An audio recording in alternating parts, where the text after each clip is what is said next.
Мен атым Алтынбек, фамилиям Шеркулов. Өзім Ақсы районуна караштуу Жылгын айылынан болам. Биз бул келечекти 1,5 жыл мурун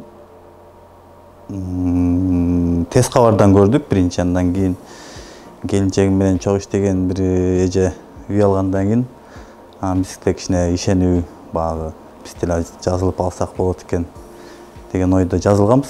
Андай коркуу деле сезим болгон жок негизи. Эми кичине ишенбөөчүлүк кичине багы болду.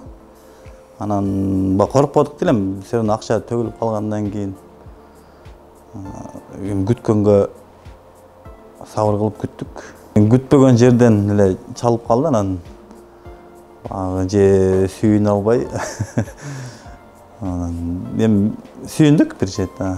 Келинчегим дагы жанымда жок эле, анан өзүм кимге айтып эме кылышты билбейли, анан сүйүндүк ичибизден. Төлөмдөр боюнча биз 2 миллионго жазылганбыз, анан 580 миң төктүк башында. Көптөр бир ай иштедик деп эме окшойт, биз көбүрөөк иштеп калдык. 2 айга жакын, 1,5 ай үй иштеп калдык. Ошо Новопавловка айылынан, Сокулук районуна караштуу Гагарина 141ден алдык үйдү.